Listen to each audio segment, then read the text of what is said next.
Hey everyone, I'm here with Sara Nunn, and I have just a few questions to ask her, and she's going to tell us a little bit about herself and one of the ministries she's involved here at Winfrey. So, Sara, thank you so much for coming in. Wish we could do this in person, but thanks again for being able to videotape. Absolutely. And so, the first question is, we've been going through this series called Break Trail.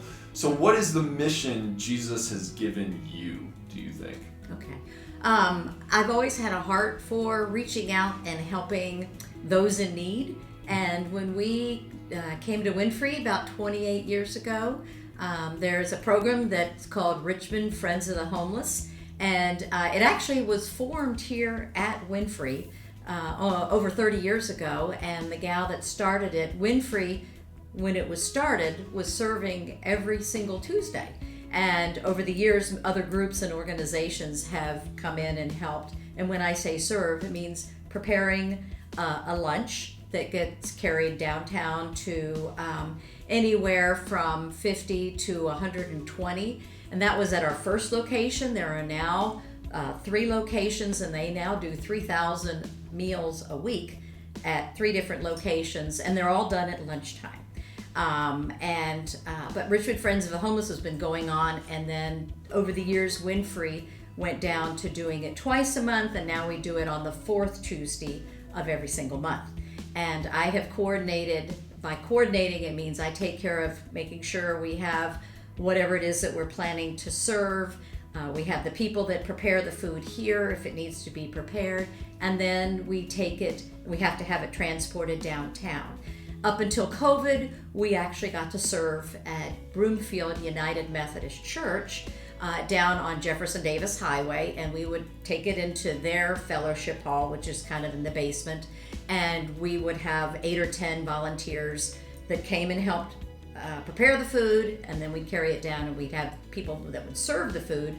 But since COVID started, we couldn't go inside, but they still wanted to continue the program. So we've done bagged lunches. And over the years, the last 2 years, they had a lot of sandwiches and a lot of bagged lunches. And so they started saying, can we please have something other than that? So about a year and a half ago, right around Christmas time, we decided, well, we're going to, take it up a notch. So we started doing our lunch. And we serve fried chicken. And we do fried chicken, we do macaroni and cheese in little cups, we do hard-boiled eggs, we do fruit, and we do some sort of a dessert, and then we put in, cookies or whatever. And we put them in a clamshell, and we prepare them all here. Put all the clamshells in a bag, and then we carry that downtown to the program. Well, in addition, if the schools are out or if they have inclement weather and people can't get their lunches, they also need emergency lunches. And so the youth group has helped make emergency lunches, which we're very grateful for that.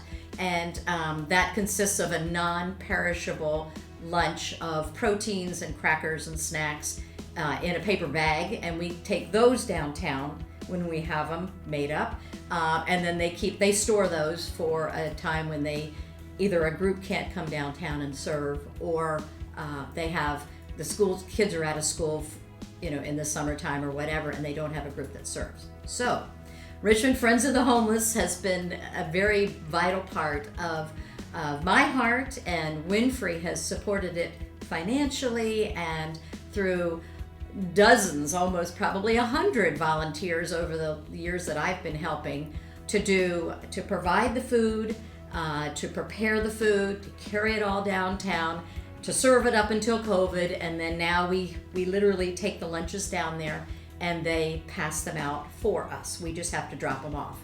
Supposedly in October, we're going to be able to go back inside to start serving, and then they will be able to eat lunches. So we'll probably go back to doing some sort of a casserole and a salad like we used to do, but that's to be determined at the end of the summer. Awesome. Thank you so much for sharing. You kind of already hit on this a little bit, but how are you breaking trails to help others know God? Well, I think that knowing God, having God in your heart and being able to share, we're doing it through a basic need. people need to eat, whether it's here, whether it's downtown, whether it's in Ukraine.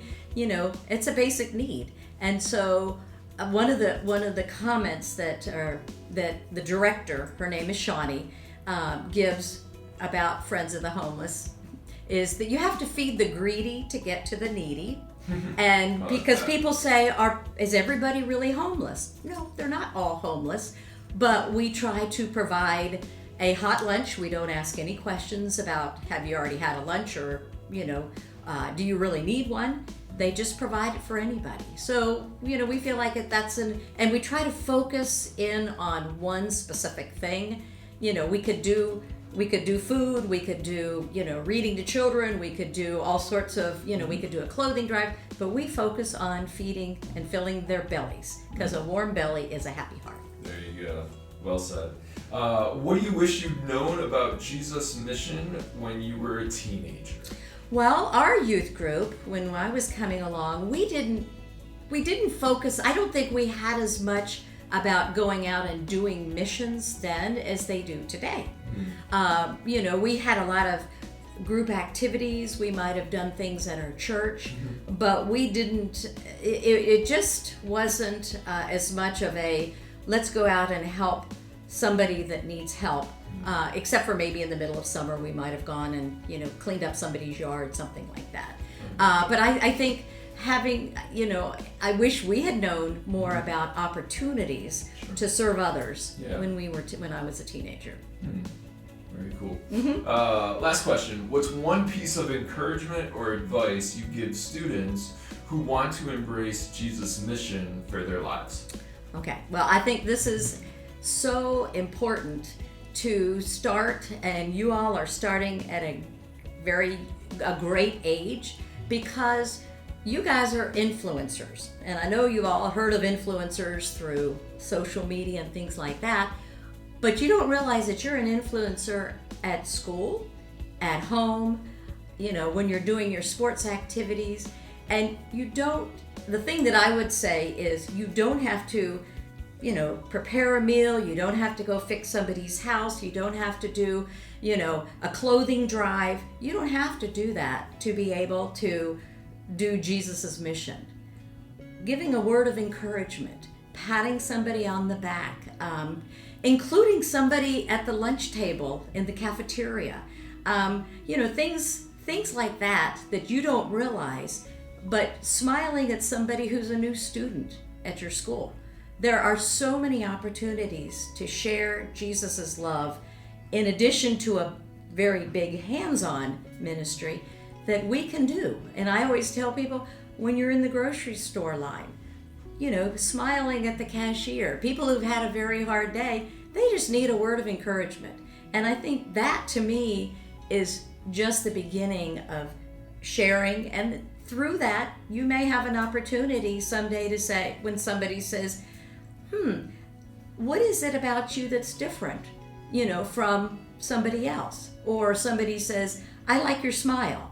Thank you for sharing your smile. And now that we don't have to wear masks anymore, that's been one of the hardest things for me, is being able to share a smile, to share a word of encouragement with a friend. Because as you all know, kids today, and adults today, we live in a fractured world. And I think it's so important that those who know Jesus, those who know the Lord, even if it's through something as simple as a smile or a word of encouragement, that's how we're going to let others know that we care for them. Awesome. Sara, thank you so much for spending some time with us today. You're welcome.